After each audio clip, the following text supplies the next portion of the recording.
Seberapa penting sih advisor kalau mau investasi itu? Dengan Apakah Fibonacci dan lain-lain, dengan Oke. MACD-nya seberapa, itu moving average-nya seberapa.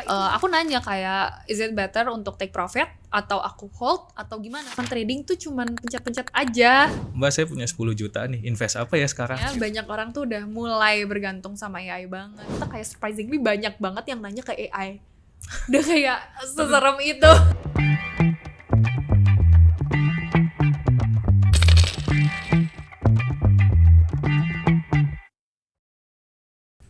Katanya, manusia yang tidak pakai AI akan kalah dengan manusia yang menggunakan AI. Apakah hal itu juga berlaku untuk dunia investment? Selamat datang di Podcast Doku. Kali ini kita akan membahas mengenai penggunaan AI di dalam dunia investment. Halo, aku Heru. Kali ini aku nggak sendiri. Di topik ini, aku udah ada tamu juga di sini. Seorang influencer, atau tepatnya tech influencer.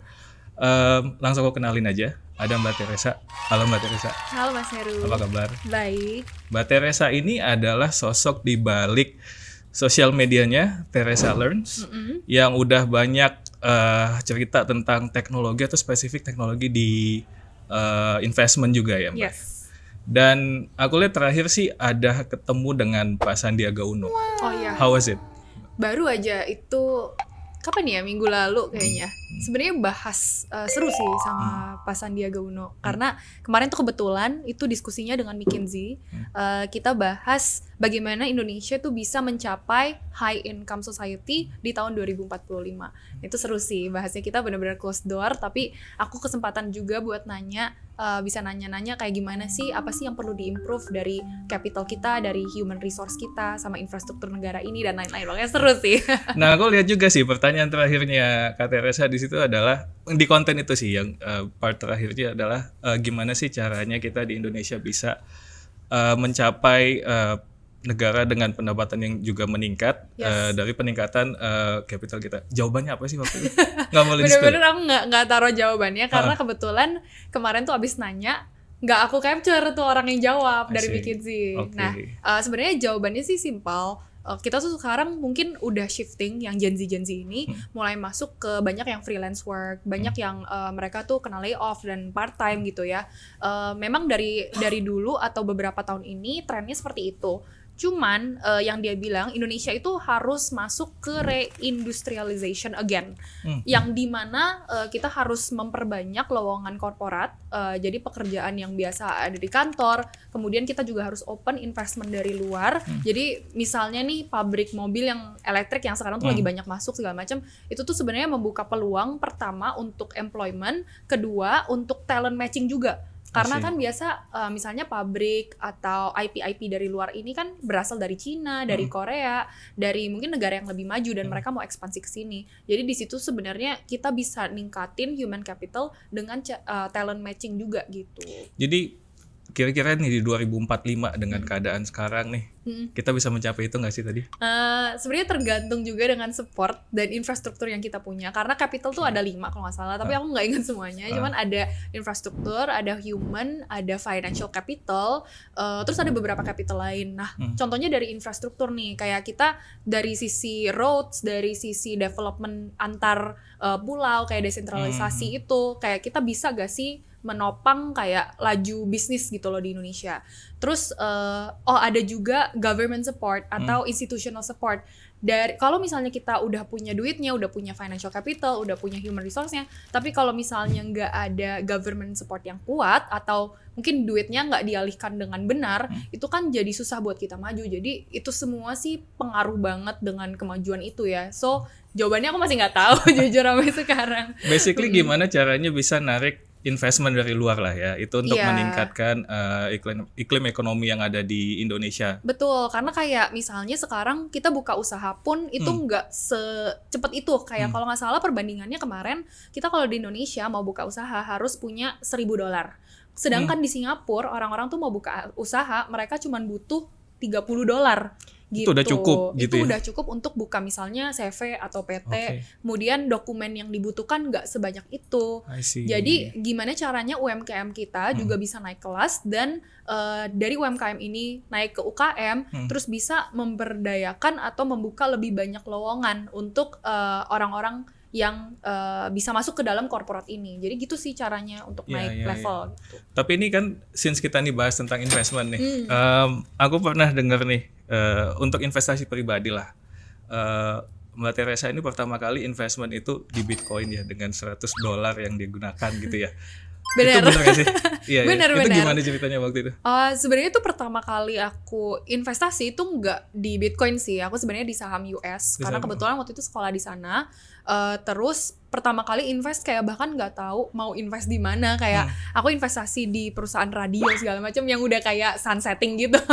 Jadi itu pun rugi, jadi nggak ngerti. Nah, kalau nggak salah di podcast itu aku pernah bilang juga memang investasi $100 doang di Bitcoin, tapi holdnya juga nggak lama karena nggak ngerti. Jadi aku bukan whale atau apapun itu. Aku bukan OG holder Bitcoin, bukan. Cuman aku pertama exposure aku denger Bitcoin tuh dari sana. Dan waktu itu ada teman katanya yang bantu, yang jelasin ya, harus beli ini, kamu beli ini, kamu. Sebenarnya teman aku juga waktu itu sama-sama clueless sih. Sama-sama nggak ngerti. Kayak dia, ini nih ada investasi di Bitcoin nih, aset baru, udahlah masuk aja. Terus aku kayak, ya udah deh, masuk juga gitu. Nggak ngerti kan, FOMO masih kecil gitu. Tapi Mbak Teresa, seberapa penting sih advisor kalau mau investasi itu? Apakah sekarang juga mungkin udah bisa digantikan dengan ya udah aku mau sendiri deh, cari sendiri, atau sebenarnya kita masih butuh advisor nggak sih?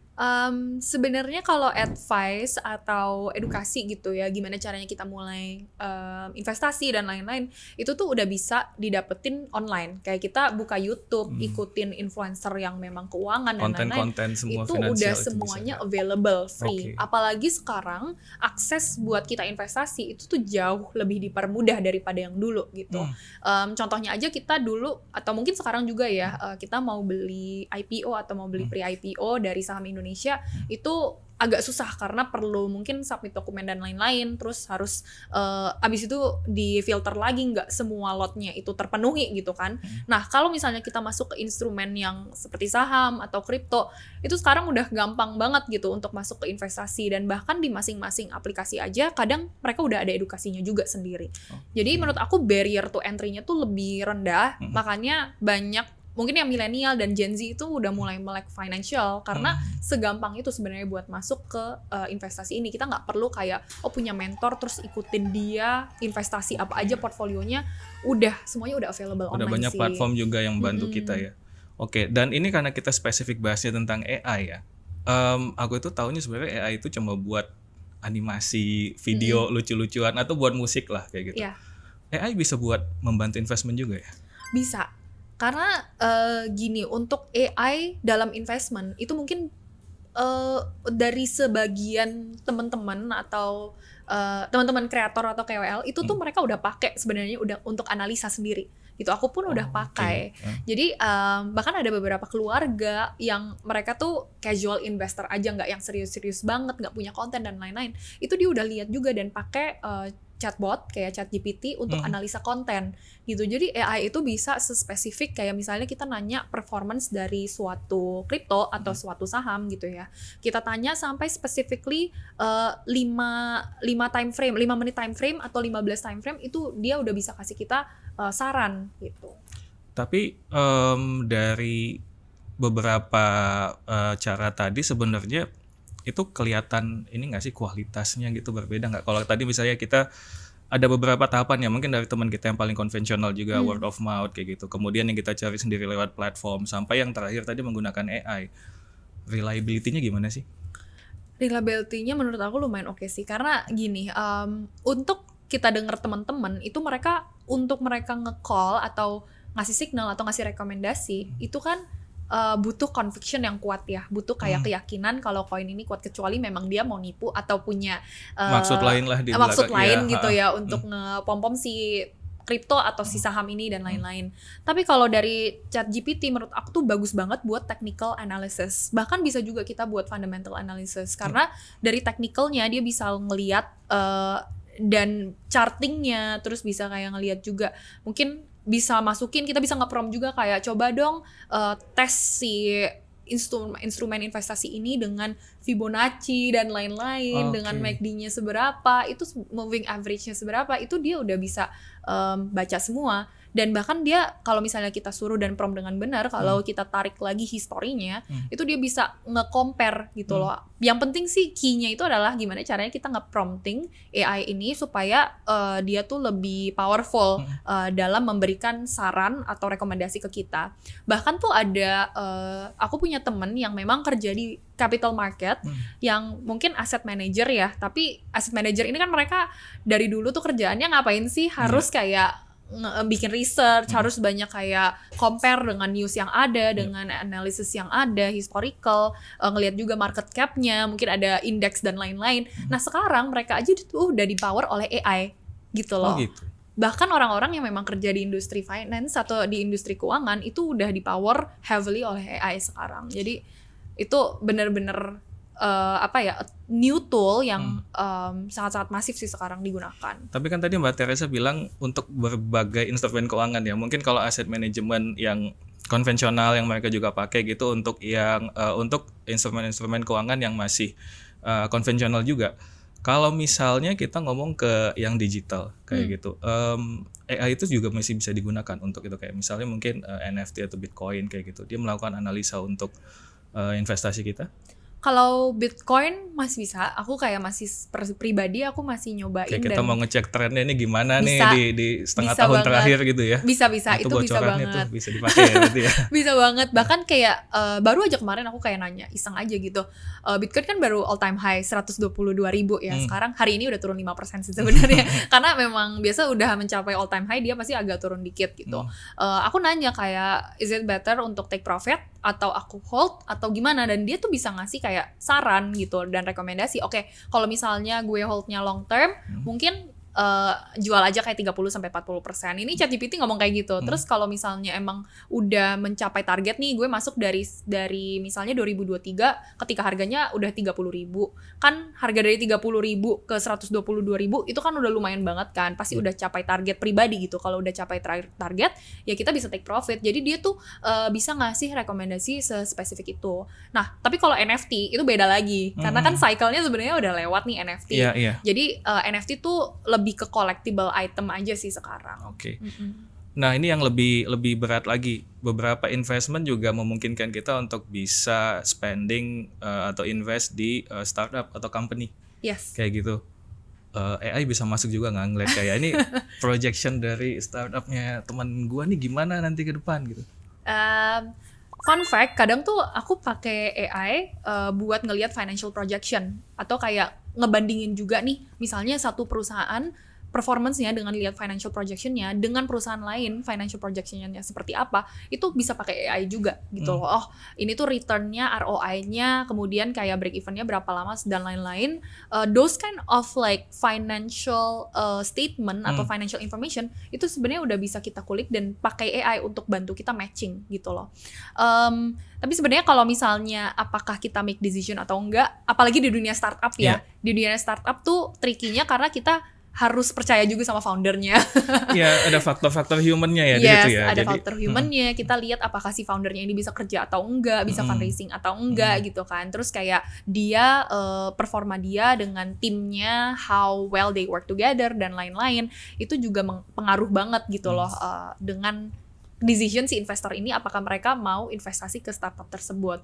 Jadi itu banyak faktor sih, kayak contohnya, oh apakah gue harus buka bisnis ini, bisnis yang non digital misalnya F&B dan lain-lain, itu mungkin ada beberapa hal kita bisa pakai AI untuk empower atau mempercepat produktivitas kita gitu kan, tapi tetap ada beberapa decision yang kita nggak bisa kasih fully ke AI gitu. Iya. At least untuk angka-angkanya kita udah bisa rely lah ya, mereka lakukan analisa gimana projection mereka ke depan based on historical datanya. Betul. Seperti itu ya. Selanjutnya ini mau nanya mengenai Web3. Boleh. Ada kita pengen tahu sih sebenarnya, karena mungkin instrumen keuangan yang biasanya kita ketahui kan itu di web tuh kayak saham dan yang konvensional lainnya mungkin awalnya bisa Mbak Teresa share nggak di Web3 itu sebenarnya ada apa aja sih yang instrumen keuangan yang bisa digunakan dalam dunia investasi ini? Oke, jadi biasa kalau aku dapat pertanyaan sharing Web3, jadi aku tuh suka bedain. Web3 itu tuh lebih kayak ke industrinya. Web3 ini biasanya kalau di dalam industrinya itu ada blockchain sebagai teknologinya, kripto itu sebagai asetnya. Gitu. Oke. Jadi kalau aku ngomongin Web3 itu tuh sebenarnya ngomongin industrinya. Oke, industri Web3 yang deket banget dengan teknologi blockchain, dengan teknologi smart contract dan lain-lain. Kemudian ada private blockchain juga, ada banyak lah industri atau kategori-kategori yang ada di dalam Web3. Nah, kalau kripto sendiri itu tuh sebenarnya sebagai aset yang diperjualbelikan gitu loh. Jadi dari industri ini misalnya ada perusahaan A, perusahaan B, mereka punya aset-aset sendiri nih, mungkin untuk fundraising, untuk ngasih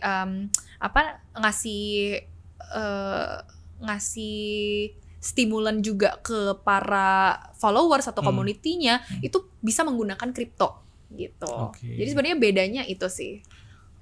Biasanya kalaupun di investment itu kita tuh ngomongin tentang resiko, kemudian ada gain atau yield yang kan bisa kita dapatkan. Tapi kalau komparasinya tadi yang konvensional dengan Web3 itu gimana dari sisi resiko ataupun dari sisi hasilnya nanti? Kalau misalnya kita ngomongin kayak specifically crypto, kalau menurut aku sih masih aman-aman aja, asal kita tahu kayak gimana cara operate-nya gitu. Karena contohnya nih, kalau misalnya kita mau investasi yang super aman dan mungkin kayak dibandingin dengan kita investasi di Bitcoin atau dengan di meme coin yang memang dia tuh bisa volatile banget gitu loh dari hari ke harinya. Bisa aja kita investasi, kita hold USDT, di mana itu adalah stable coin yang dia 1:1 dengan US dollar, terus kita stake aja. Stake di sini tuh kalau misalnya dibandingin dengan investasi tradisional itu kayak deposito. Gitu. Ya, misalnya nih kadang tuh ada beberapa provider yang mereka memberikan 10% interest untuk deposito. Ya udah kita bisa taruh aja USD kita dan dibuat kerja dengan deposito itu. Jadi sebenarnya konsepnya sama-sama aja. Dan kalau misalnya kita punya Bitcoin dalam jumlah banyak nih atau certain crypto dalam jumlah banyak, kita bisa masukin ke yang namanya cold wallet gitu. Apa itu? Cold wallet itu kalau kita taruh di exchange itu kan sebenarnya kayak yang taruh dananya atau yang simpan dananya itu kan exchange masing-masing kan. Jadi kalau misalnya ada exchange-nya bangkrut atau tiba-tiba kayak dana kita ke-hack dan lain-lain, itu masih ada chance atau probability untuk semua itu terjadi. Tapi kalau misalnya duit kita dipindahin ke cold wallet, itu aman 100% karena yang pegang kuncinya tuh kita, yang pegang passwordnya itu kita sendiri. Tapi ya resikonya apa? Resikonya kita lupa password paling kayak gitu. Sebenarnya kalau misalnya kita bandingin dengan konvensional kayak misalnya Web2 ya, kita naruh di bank pun itu nggak 100% aman sebenarnya kan. Betul. Karena misalnya nih banknya amit-amit jatuh atau kayak bangkrut dan lain-lain, itu juga banyak kejadian gitu. Bahkan bank terbesar waktu itu Silicon Valley Bank yang kalau nggak salah beberapa tahun lalu itu juga bangkrut kan. Jadi dana nasabahnya kemana nih? Jadi sebenarnya nggak ada yang 100% safe ya. Cuman gimana caranya kita alokasiin aset kita aja and not put everything di satu basket gitu. Kita diversifikasi aja. Tapi basically teman-teman di sini kita kita nggak akan mencoba semua audiens untuk coba berpindah dari investment yang manapun. Tapi di sini kita coba mengadres sebenarnya dari beberapa kemungkinan ini udah banyak hal-hal yang bisa dilakukan ketika melakukan investasi. Jadi kita nggak punya platform yang tradisional aja, tapi kita sudah punya yang barunya seperti itu. Balik lagi sih sebenarnya untuk memanage risiko ini kan di beberapa proses investasi, terutama tadi misalnya di perbankan, di deposito pasti orang banyak yang sudah lakukan itu karena mungkin risikonya cukup rendah. Karena walaupun tadi ada skenario kayak banyak tadi, tapi pemerintah juga sebenarnya udah ambil andil juga di situ untuk membantu lah kayak gitu. Kalau dari sisi resiko spesifik Mbak Teresa di Web3 itu aman nggak sih kita untuk berinvestasi sana? Ada nggak sih kayak sesuatu atau mungkin nggak tahu sih pemerintah apa sudah ngelihat juga di sini untuk keamanan para penggunanya gitu? Yes, definitely. Makanya kalau misalnya kita investasi di lokal gitu ya, di exchange lokal seperti misalnya Indodax, Toko Kripto Crypto, Nanovest, Rekumobi, banyak banget exchange sekarang di Indonesia itu semuanya udah terregulasi by OJK. Initially by Bapepti, terus mereka pindah tangan jadi ke OJK dan semuanya itu udah ada lisensinya. Bahkan ada beberapa exchange itu mereka udah digaranti dengan insurance gitu. Jadi kalau misalnya aset kita hilang dan lain-lain, itu mereka akan gantiin dengan insurance-nya sendiri gitu. Jadi kayak contohnya kemarin tuh ada kasus yang Indodax ketika tiba-tiba kehack ya kalau nggak salah, itu mereka juga balikin duit para nasabahnya. Jadi karena memang udah dipantau dan diregulasiin dengan OJK, makanya mereka harus execute hal-hal tersebut gitu. Jadi saran dari aku sih kayak banyakin research dan lihat juga background dan company profile dari masing-masing exchange, karena kalau misalnya di Indonesia yang terpercaya dan memang udah terlisensi itu pasti yang exchange yang udah di support oleh OJK gitu. Karena aku tuh melihat banyak banget sebenarnya kasus-kasus orang, apalagi yang di daerah mungkin ya, karena kalau di Jakarta ini kan banyak event-event kripto ya. Jadi kayak kita masih lebih banyak masih aware, oke ini tuh legit loh, mereka ada office-nya dan lain-lain. Tapi banyak tuh orang daerah yang mereka nggak ngerti dan kena tipu gitu. Bahkan banyak banget kayak yang nge-DM aku kayak, "Kak, ini aman gak ya?" Dan mereka tuh websitenya aja nggak jelas gitu loh. Harusnya udah bisa dilihat dari websitenya kalau misalnya nggak jelas. Terus banyak banget yang kayak, iya cuman trading tuh cuman pencet-pencet aja gitu. Itu tuh udah pasti ditipunya scam. gimana dia? Ditipunya tuh kayak banyak banget. Tapi ini yang paling sering aku lihat. Jadi mereka tuh punya agent masing-masing. Jadi kayak ini nih kripto lagi naik tuh, lagi naik, dan mereka tuh suka ngerendahin exchange lokal. Direkomendasiin sama agentnya kayak gitu ya? Iya, aku nggak tahu agentnya dari mana, tapi mereka tuh punya point person sendiri dan dimasukin ke grup. Terus nanti apa yang mereka lakuin itu cuman sign in ke platformnya, terus mereka pencet-pencet aja gitu. Kan kalau untuk orang-orang yang mungkin baru pertama kali tahu atau yang agak tua, nggak tech savvy, itu tuh mereka nggak tahu ini loh trading kripto tuh cuma pencet doang gitu. Dan mereka biasa act like in a level.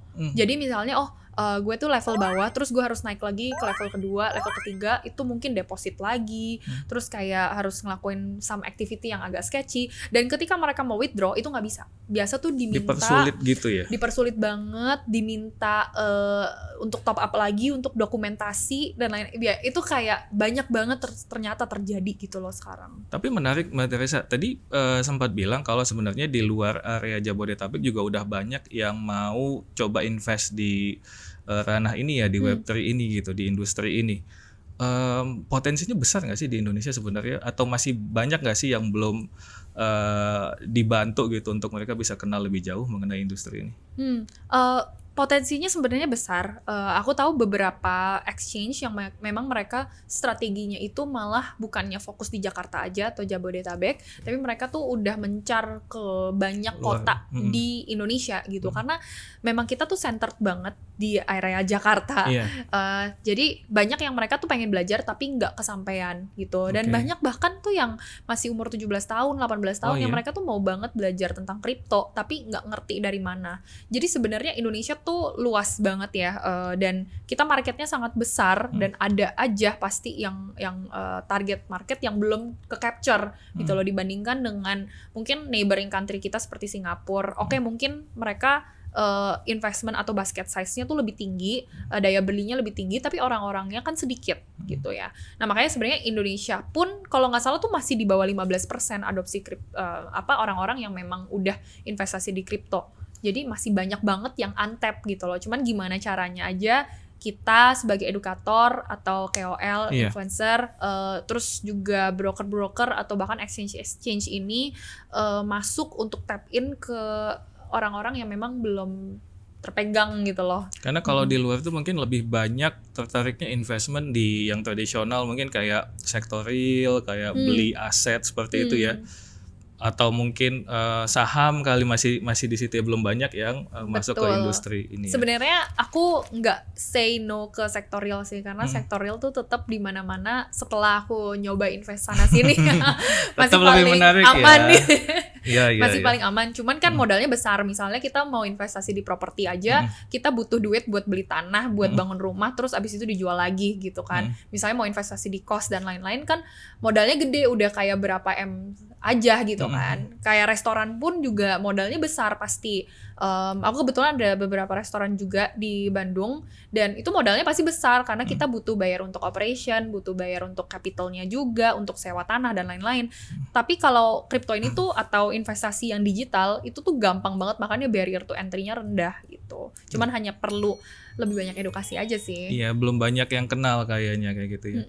Oke. Nah, terkait dengan investasi digital ini, apakah memang sebenarnya ini sebenarnya kan ada seasonnya gitu ya? Ini hype aja gitu, mungkin dalam beberapa tahun ke depan, atau sebenarnya ini adalah the next investment gitulah? Karena nggak tahu sih, memang berbagai kondisi geografis berbeda. Kayak tadi setuju kita bahwa sektor real terutama di Indonesia masih cukup menjanjikan juga bahkan sampai sekarang. Tapi sebenarnya gimana sih, apakah ini hanya works untuk masa depan nanti di luar kayak gitu, di US atau di Europe, atau memang di sektor Asia spesifik di Indonesia, gimana potensinya? Kalau untuk di Indonesia, menurut aku malah banyak orang luar itu udah mulai tap in ke kita gitu. Karena banyak sektor real itu sebenarnya kalau di industri Web3 itu ada yang kita sebut real world asset. Jadi real world asset di sini di mana semua misalnya kita memang strongnya kalau Indonesia di komoditas gitu ya contohnya. Itu semuanya bisa ditokenisasi dan membuka peluang untuk orang-orang invest secara fractional, secara sedikit aja dan melalui token. Contohnya gitu. Jadi peluangnya di situ juga makin besar. Terus tadi apa lagi pertanyaan lupa? Iya, tadi ngelihat apakah sebenarnya ini cuma hype sesaat karena karena sebenarnya yang menarik kalau memang tadi sih faktor paling cepat sih untuk bisa masuk ke segmen-segmen yang tadi yang belum tersentuh itu memang dari KOL. Ya. Tapi ya balik lagi, apakah ini karena memang trennya lagi seperti itu, nanti satu saat akan lesu juga, atau memang ini nanti jadi jembatan untuk ngebuka pintu baru mereka buat investasi gitu kira-kira. Kalau kita ngomongin specifically crypto, itu pasti ada cycle-nya. Ada cycle-nya? Okay. Pasti. Kita cycle-nya itu setiap 4 tahun tuh halving. Jadi naturally setelah halving kan baru, kalau yang di cycle itu baru tahun lalu kan ya. Nah dia emang butuh 1,5 tahun buat naik mencapai all time high. Gitu kayak sekarang yang terjadi gitu. Jadi kita halving tuh tahun lalu, terus sekarang baru all time high. Tapi nanti juga ini orang-orang sebenarnya udah antisipasi nanti bakal bearish lagi, bakal turun lagi gitu. Dan disitulah biasanya aku suka kalau bearish karena kita bisa nabung. Kita bisa nabung dalam harga rendah, ditahan selama kayak 2-3 tahun, baru nanti kita naik get the benefit gitu loh. Jadi dan kalau nggak salah datanya dari exchange pun itu tuh setiap cycle mereka pasti mencetak investor baru. Pasti gitu. Karena banyak yang kayak misalnya cycle ini nggak kebagian nih, aduh baru tahu tentang kripto sekarang pas all time high gitu ya. Pasti mereka kayak mungkin beli di atas dulu, terus kayak rugi dan lain-lain karena FOMO. Tapi nanti pas kriptonya turun, itu kesempatan sebenarnya untuk para investor baru ini untuk masuk lagi dan nabung cryptocurrency. Jadi aku tuh suka banget satu fitur kayak misalnya auto top up gitu ya, yang bisa nabung setiap bulan, karena aku bisa aja sisihin duit investasi, aku sisihin ke sana dan nabung. Jadi semakin banyak akumulasi asetnya, aku nanti ketika time-nya udah datang, aku bisa kayak tinggal take profit aja gitu. Karena salahnya orang Indo tuh atau mungkin kayak pemula-pemula ya, mereka tuh pakai hot money atau duit yang memang nggak disisihin gitu loh dari gaji mereka full untuk investasi, berharap kalau misalnya besoknya bakal naik 100% gitu loh. Sedangkan itu nggak bakal terjadi kalau misalnya itu gampang banget terjadi. Dan kenapa nggak semua orang pakai hot money dan kita langsung kaya gitu kan? Karena ya balik lagi, investment apalagi kalau misalnya masih pada pemula itu tuh something yang kita harus build up over time untuk kita kayak ngerti kapan masuknya, kapan untuk take profit, terus kalau misalnya belum lagi trading kapan stop loss, terus kayak kita gimana cara ngukurnya, terus time frame-nya kita tuh seberapa panjang, itu semuanya yang harus dipelajari buat para pemula gitu. Dan bahkan banyak yang kayak nanya, Kak, kalau misalnya invest tuh kayak aku tuh perlu sisihin duit berapa sih? Itu selalu pertanyaan yang aku dapetin gitu loh. Harus Sedangkan berapa dulu nih ya Iya. uangnya disiapkan untuk bisa investasi gitu. bener, padahal kan itu sebenarnya tergantung dengan Balik ke masing-masing. gitu kan. Kayak lo ada duitnya berapa gitu. Gue nggak bisa tentuin misalnya cuman punya 10 juta untuk investasi, aku nggak bisa maksa dia buat naruh 50 juta buat investasi dong gitu. Kayak ya udah emang punyanya segitu, sisihin dulu berapa yang udah siap hilang gitu.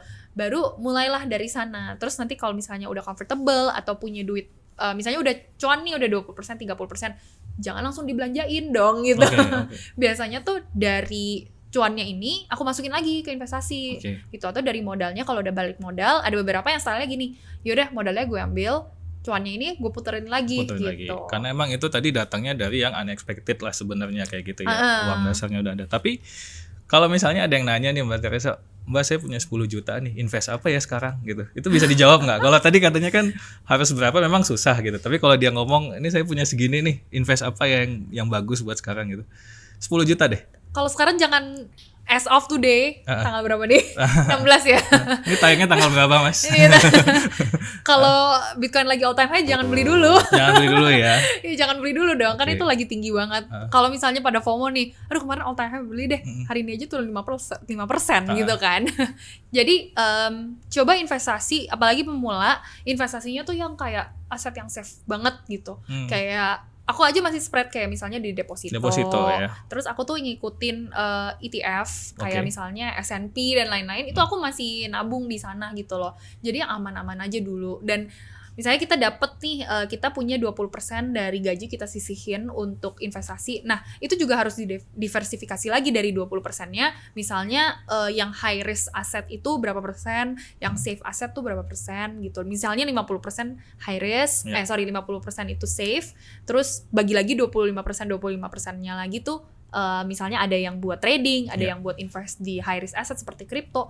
Nah itu sih pinter-pinteran manage financialnya aja. Jangan dihabisin di satu keranjang semua lah kayak gitu ya. Dan semua itu risknya itu mesti ditentuin. Oh ini yang high risk, oke. Mungkin nanti akan dapat yield yang lebih tinggi. Tapi di sisi lain ada juga ini yang buat aman lah biar nggak hilang-hilang banget semuanya kayak gitu ya. Bener. Kecuali udah kayak ada beberapa kayak trader yang memang udah day trader gitu, kayak gue all in crypto gitu loh. Ya terserah. Nggak apa-apa kalau misalnya emang handal bisa emang merasa kalau kripto itu yang returnnya paling tinggi, why not sih? Sebenarnya kayak tergantung lagi dengan risk profile masing-masing. Ada juga kok yang misalnya selama ini cuman investasinya di ETF aja atau di deposito aja yang lebih safe, atau di bonds misalnya, ya tergantung sih dengan profile risiko masing-masing gitu. Oke. Nah nanti di segmen ini mungkin kita bakalan coba dapatkan pertanyaan dari teman-teman yang ada di studio juga. Sebelumnya ada minuman juga yang baru datang sekarang, harusnya datangnya dari awal. Udah berbusa ya, udah keburu berbusa. Nah sambil apa nih minumannya nih? Kita coba minum. Ini ada kopi susu di sini. Mungkin ada juga teman-teman yang mau nanya di sini. Aku. Ya silakan Mbak. Aku pengen banget tanya karena obrolannya semakin hangat ya gitu. Aku penasaran aja sih Kak Teresa. Jadi sekarang kan tadi sempat dibahas juga kalau makin banyak tools AI buat analisis investasi gitu. Menurut Kak Teresa nih, ini tuh bantuin atau malah bikin investor jadi terlalu bergantung akan AI? Kalau menurut Kak Teresa gimana? Good question. Good question Iya, banget. jadi memang gitu ya, kita suka banyak pakai teknologi ini, jadi banyak bergantung lah. Kayak saya juga jujur kalau cuma ngitung berapa kenaikan dari jualan tahun lalu ke jualan sekarang, nanyanya ke AI gitu, kemarin berapa, sekarang berapa, rumusnya udah nggak inget lagi gitu. Iya benar. Apakah itu juga bisa terjadi? Jadinya kayak mungkin skill atau intuisinya jadi berkurang gitu. Kalau dulu kan investor banyak tuh ngerasa kayak feelingnya tahu sih ini kalau mungkin ada aspek politik juga mungkin di beberapa negara pasti dia akan tahu nih udah coba kejar USD aja dan lain-lain kayak gitu. Nah sekarang kan ada ini, apakah ke depan nanti kita lihat orang banyak bakalan bergantung, kita udah kekurangan orang-orang yang punya skill-skill yang kayak tadi gitu. Ini specifically untuk trader kah atau in general? Mungkin in general kali ya. In general. In general. Aku sih lihat trennya banyak orang tuh udah mulai bergantung sama AI banget gitu. Nggak cuma di trading aja sih, sebenarnya kayak dan sebenarnya plus minus ya. Kayak plusnya tuh kerjaan kita jadi makin cepat dikerjain. Kita udah nggak perlu kayak yang biasanya ngedit atau kita misalnya mau graphic design nih. Sekarang tuh semuanya udah bisa dibantu, bahkan bikin video aja kita udah bisa dibantu sama dengan AI gitu loh. Kita tinggal nge-prompt aja super detail, 2-3 menit udah beres gitu loh videonya. Yang dulunya mungkin kayak butuh berjam-jam atau bahkan berhari-hari. Nah, itu sebenarnya ningkatin banget produktivitasnya, tapi yang bahaya itu adalah ketika kita fully bergantung sama AI sampai jawabannya kita tuh sama-sama aja sama orang lain yang pakai AI gitu loh. Karena kayak sekarang yang makin lama makin aku lihat, bahkan copywriting atau kayak pertanyaan atau script dan lain-lain, aku tuh udah bisa lihat itu AI atau enggak gitu loh. Kayak ada patternnya, udah apalagi kebaca, AI ya. ChatGPT itu Ya, kelihatan bener. banget patternnya. Aku udah tahu gitu loh. Kalau misalnya pakai AI. Jadi dan lama-lama pasti kita kelihatan mana jawaban AI sama mana yang bukan jawaban AI gitu. Jadi tetap of course kita harus pakai intuisi sendiri, harus pakai creative juice sendiri. Bahkan aku sendiri, tim aku suruh semuanya pakai AI. Harus pakai AI karena biar kerjanya jadi lebih cepat aja.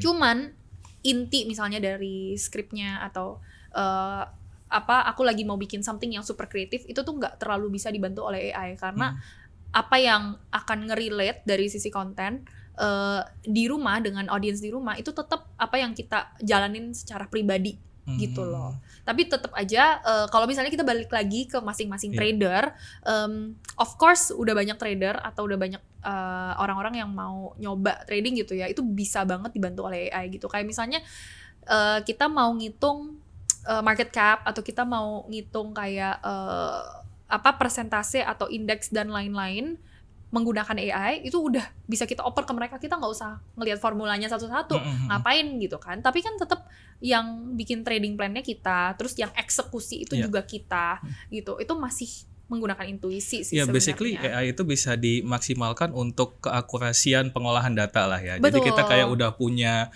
database yang banyak, tapi mungkin sekarang kita nggak tahu nih ini sebenarnya datanya ngomongin apa sih gitu. Nah, kita bisa pakai AI itu. Benar. Jadi lebih ke data analytics Data kali analytics, ya. untuk pemrosesannya, plan-nya, even decision making-nya memang harus balik lagi ke masing-masing kayak masing-masing. gitu. Karena kalau di Indonesia contohnya kayak balik lagi, I agree ada faktor politik, ada faktor kayak word of mouth juga gitu loh, investasi di mana. Itu masih benar-benar play a huge part, apalagi di Indonesia kalau kita ngeliatin saham Indonesia, ngeliat juga siapa nih yang IPO dan lain-lain, itu masih ada kan faktor-faktor itu. Tapi kedepannya nih, sekarang kan kita masih ada di zaman dimana atau di era tahun ini, at least ya tahun ini sampai tahun depan, di era dimana kita tuh masih punya AI yang dia cuma ngasih saran gitu loh. Tapi kedepannya nggak menutup kemungkinan AI ini tuh bisa eksekusi buat kita. Dan itu sekarang udah terjadi. Kayak banyak banget, misalnya kayak trading bot. Terus banyak banget kayak AI apalagi di industri kripto ya, banyak tuh AI yang mereka punya tracker. Jadi kalau misalnya ada apapun perusahaan yang ngeluarin token atau nge-launching token, dia bisa langsung beli gitu loh. Otomatis kayak gitu ya, seinstan itu ya. Jadi di situ kita bisa atur juga, kayak contohnya trading bot itu udah banyak banget dipakai juga. Trading bot itu bisa nge-hedge sendiri, bisa nge-short, bisa nge-long sendiri, bisa take profit, semua stop loss itu diatur sendiri sama botnya gitu loh. Itu udah terjadi sekarang sebenarnya, cuman banyak aja yang belum nyobain gitu. Jadi kedepannya sih akan ada pasti implementasi kayak gitu.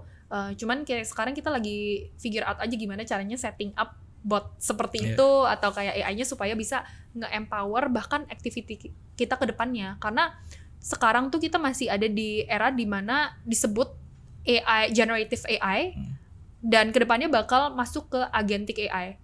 AI ini tuh udah act sebagai manusia untuk replacement manusia, make decision untuk kita. Kalau sekarang masih tools aja sih sebenarnya ya. Kalau sekarang masih tools. Sebenarnya ke depannya juga akan jadi tools sih, daripada kita harus kayak ngelakuin semua activity-nya sendiri-sendiri dengan effort kita sendiri, kenapa nggak kita kasih AI aja mereka gitu yang automate. Iya. Nah, masih ada kayaknya satu pertanyaan lagi, Mas yang di belakang. Oke, Kak Resa, thank you banget tadi insight-nya. Cuman aku pengen nanya nih, mungkin sambil ceritain sedikit. Aku tuh pernah ngetes AI dengan aku tuh sebenarnya tahu informasinya, tapi aku nanya ke dia. Cuman dia malah ngasih data yang salah dan waktu itu berarti tentang sepak bola, tentang pelatih gitu. Dan waktu itu dari informasi yang salah yang dia kasih, aku konfront. Pas aku konfront, dia mengaku itu. Oke. Dan dia bilang kayak gini. My best, intinya dia minta maaf, tapi dia bilang my best football knowledge is trained on data up to mid 2024. Oh. Nah, pertanyaan aku, gimana cara Kak Teresa memvalidasi data atau rekomendasi dari AI kalau misalnya ternyata aja kayak yang berhubungan tentang sepak bola, let's say dia tidak bisa update gitu, tidak memberikan data yang secara ibaratnya terupdate atau real time gitu. Nah, gimana atau mungkin indikator apa yang Kakak lihat biar gak asal percaya sama omongannya ya? Ya, aku biasa kayak selalu cross check lagi sama medianya. Kayak contohnya tadi bener banget sih, karena Sam Altman aja, pencipta ChatGPT, dia bilang kalau AI itu tuh nggak bisa dipercaya 100% gitu loh. Karena data-data ini kayak ya berdasarkan kesimpulan yang mereka ambil sendiri di internet. Dan kadang tuh ada beberapa media di internet tuh yang kita juga nggak bisa percaya 100% gitu loh. Kalau menurut aku sih pinter-pinteran aja kayak selalu cross-check lagi dengan media yang ada di internet. Jujur kayak kemarin aku juga baru, baru nge-search di ChatGPT, Bitcoin all time high nih, kalau misalnya gue masuk di 50.000, terus dengan all time high yang segini, ROI gue berapa gitu kan.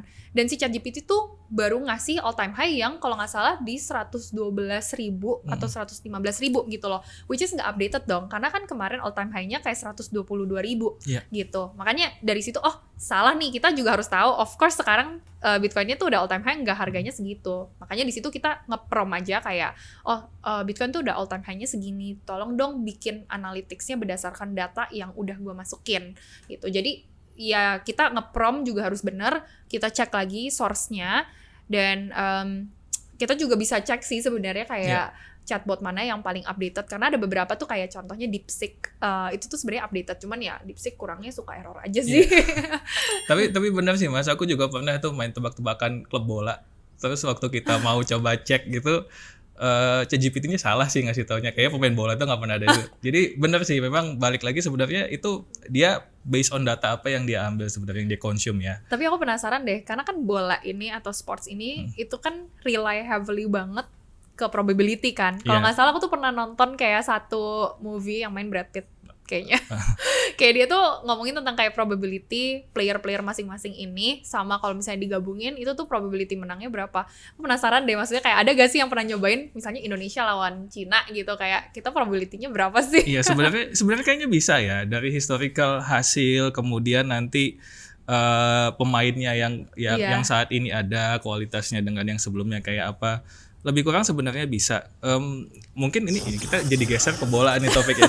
Tapi sebenarnya kalau mungkin teman-teman di sini ada yang main Fantasy Premier League misalnya, jadi kita itu setiap minggu kita coba pilih pemain-pemain bola yang mungkin di minggu ini akan ngasih kita poin yang paling tinggi. Itu beneran tuh mainnya dengan probability. Bagaimana penampilan mereka 5 pertandingan sebelumnya, yang seperti itu sih. Seru sih sebenarnya. Aku tuh suka banget kalau misalnya topiknya tuh udah probability, karena kayak agak-agak staking gitu guys sih. Dan aku yakin kayak banyak banget yang suka kayak, oh siapa nih yang bakal menang next gitu. Kayak ambil taruhan-taruhan gitu. Tapi kita nggak bahas itu sih. Iya nggak boleh. Masih ada lagi mungkin Mas yang mau nanya? Oh ya, satu lagi ya, silakan Mas. Pernah nggak sih Kak Teresa dapat rekomendasi saham atau aset dari AI yang ternyatanya akurat banget gitu? Bisa ceritain kejadiannya gak? Wah, ini berarti udah dapat bocoran kayaknya gitu kan. Oh, ini bakalan naik nih, langsung beli kayak gitu. Jujur to be specific yang kayak ini bakal naik banget, itu kayak nggak pernah sih.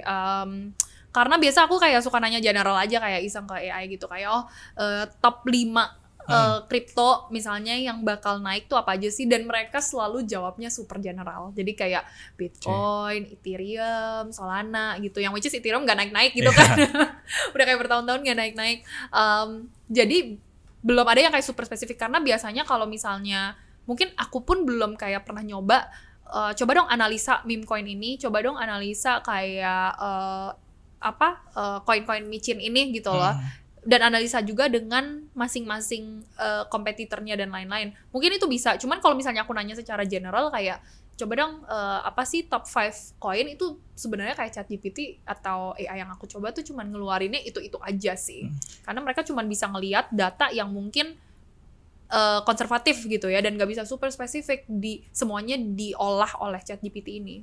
Tapi Mbak Teresa tuh yakin nggak sih kalau AI itu jawabannya akan semakin baik, semakin akurat tiap waktu gitu? Jadi misalnya kayak tadi dengan pertanyaan yang sama hari ini yang ditanya ya jawabannya cukup general kayak tadi, mungkin kita coba bulan depan atau mungkin tahun depan dia mungkin lebih spesifik, lebih akurat kayak gitu. Pasti sih, aku yakin banget karena Bisa. kayak dia kan machine learning, dia tuh ngolah data terus dan dia belajar terus kan dari kesalahan mungkin atau kayak dari preferensi kita masing-masing, dari user yang nanya-nanya kayak ini, itu udah pasti banget dan bakal bagus. Kayak kita bayangin aja ChatGPT versi pertama yang keluar sama ChatGPT yang sekarang tuh udah jauh banget knowledge-nya aja tuh mereka yang mungkin tadinya kayak anak lulusan SMA sekarang tuh udah kayak level profesor kan kalau nggak salah, itu aja dari kualitas jawabannya tuh beda banget. Dan sekarang tuh udah ada beberapa AI yang dia tuh punya memori gitu, jadi kita bisa activate memory, dia bisa nge-refer ke pembahasan atau preference kita di topik-topik yang kita tanyain sebelumnya. Bahkan sebenarnya ChatGPT aku tuh kayak udah ngikutin gaya bahasa aku sendiri. Iya, pasti abis ini Mbak Teresa bakalan nanya apa ini gitu kan, dia udah ngasih rekomendasi pertanyaan berikutnya. Bener, dan cara dia ngejawab aku itu tuh udah kayak gaya bahasa aku sendiri gitu loh. Kalau misalnya nih ada orang yang mungkin gaya bahasanya Jaksel gitu ya, dia tuh udah bisa ngikutin. Dan surprisingly banget, ini agak offside dari investing, cuman banyak yang udah curhat ke ChatGPT gitu loh. Kayak bahkan sesimpel kayak hari ini pakai outfit apa ya, itu ternyata kayak surprisingly banyak banget yang nanya ke AI. Udah kayak seserem itu. Tapi jawabannya memuaskan nggak? Kalau nggak tahu ya ini. Sampai bisa rekomendasiin mau pakai outfit apa hari ini gitu kan? Oh, aku pernah cobain sih. Ini mungkin ini belum keluar juga videonya di YouTube. Cuman aku tuh lagi bikin video 24 jam dikontrol oleh AI. Dan kebetulan waktu itu aku minta si AI ini buat ngeluarin kayak yang mana nih outfit yang paling bagus gitu. Ada 2 opsi udah aku layout. Dan dia tuh milih outfit yang kalau nggak salah waktu itu lebih adem, karena dia merasa kalau hari ini tuh panas di Jakarta. Jadinya dia milih outfit yang lebih adem gitu loh. Itu kayak menarik juga gitu, memuaskan sih buat aku. Tetap ada dia itu based on apa untuk memilihkannya itu, apakah cuaca pada saat itu atau mau pergi kemana kayak gitu. Benar. Ya. Menarik Mbak Teresa, mungkin aku bisa summary dikit sih sebenarnya dari topik kita tadi. Yang pertama tadi mengenai AI dalam penggunaannya di dunia investasi bisa banget, tapi balik lagi memang harus disesuaikan atau ya bahasanya prompt apa yang akan dipakai untuk menanyakan apa kayak gitu supaya bisa mendapatkan hasil yang maksimal gitu kan. Yang kedua tadi aku bisa lihat bahwa dalam dunia investasi ini udah banyak pilihan-pilihan yang tadi kita pelajari dari Web 2, Web 3. Tapi balik lagi kita itu kalau bisa jangan lakukan di satu tempat aja, karena balik lagi untuk diversifikasi risikonya kita harus bisa bandingkan mana yang paling beresiko sampai yang mungkin risikonya paling rendah seperti itu. Dan mungkin tadi yang terakhir kita yang bisa aku dapatkan juga adalah dalam penggunaan AI ini gunakan dia sewise mungkin, karena memang dia itu akan cukup membantu ketika mengolah data yang membuat kita mengambil keputusan jadi lebih tepat seperti itu ya Mbak Teresa. Oke, mungkin udah cukup lama juga kita tanya jawabnya. Pertanyaan terakhir dari aku Mbak Teresa, jadi 1 juta rupiah di Jakarta bisa dihabisin buat apa aja Mbak? Ini konteksnya ini kemarin Mbak Teresa itu bikin konten, dia coba ngabisin 1 juta rupiah di Jakarta, itu bisa apa aja? Sebenarnya tuh kalau aku cuma 6 jam ya. Cuma 6 jam ya? Cuma 6 jam aja udah 778.000 kalau nggak salah. Sebenarnya itu ada part yang kayak photo box, kayaknya nggak usah sih. Nggak penting lah ya. Nggak penting sih sebenarnya. Sebenarnya tuh lucu banget karena kayak di komen-komen aku lihat kayak kok pada komplain sih. Kayak disclaimer, makanya aku taruh disclaimer gitu. Itu tuh buat 3 orang karena sama tim aku. Cuman aku pengennya bikin eksperimen. Jadi aku pengen lihat oke, kalau misalnya aku spending di Blok M terus aku in comparison spending di PI itu tuh harganya berapa sih? Sama obviously aku harus spend. Karena kalau enggak ya ngapain gue bikin video ya gue nggak belanja apa-apa gitu kan. Nah, tapi kayaknya nextnya aku pengen bikin yang lebih spesial lagi. Aku mau cocokin ke UMR. Jadi mungkin sehari 100.000. Coba kita aja coba kita lihat ya itu bisa habis buat apa. Tapi paling dekat projectnya apa nih Mbak Teresa nanti? mau ngeluarin, mungkin ada konten atau ada project sesuatu yang mau dikeluarin? Kalau konten sih tetap jalan. Aku pengen bikin lebih relatable lagi. Kayak kemarin tuh abis balik dari Shenzhen dari China dan itu tuh kayak gila banget, aku merasa orang kampung di sana. Oh iya. Karena kayak banyak banget teknologi yang kayak aku nggak pernah lihat di sini. Okay. Dan mereka tuh mobil-mobilnya udah canggih semuanya, terus robot di mana-mana. Jadi kayak wow aja, kayak matanya terbuka. Jadi aku pengen bawa sih kayak lebih banyak insight tentang teknologi, nggak cuma di kripto aja sih. Jadi kayak kalau di luar atau mungkin kalau dari korporat yang udah lumayan advance, mereka tuh pakai teknologi AI buat apa sih gitu, dan gimana caranya bisa bantu Indonesia juga. Mungkin project itu tetap jalan, maksudnya coba tunggu aja kayak lebih banyak konten yang menarik gitu ya.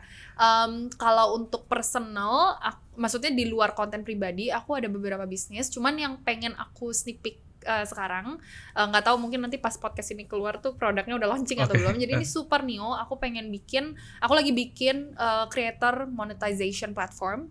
Jadi untuk semua kreator kita tuh bisa terima donasi dalam bentuk rupiah atau dalam bentuk kripto juga bisa gitu. Itu aku cuman bisa sampai situ aja sih spillnya. Cuman ini bisa berlaku untuk banyak kreator di luar sana, bisa buat live streamer, bisa buat kreator yang punya digital product, yang punya e-commerce product kayak produk-produk yang dijual, affiliate dan lain-lain, itu bisa berlaku untuk itu. Seru-seru. Jadi currency-nya mereka untuk terima donasi itu jadi lebih banyak sekarang, yang lebih variatif kayak gitu ya. Betul, karena kan aku ngelihat juga, kalau misalnya kita terima IDR atau maksudnya Indonesian rupiah, itu kan obviously langsung bisa ditransfer ke rekening. Tapi kalau misalnya kita enable kripto, bisa masuk ke wallet kripto juga, yang ujung-ujungnya memang bisa dimasukin ke rekening aja gitu. Seru.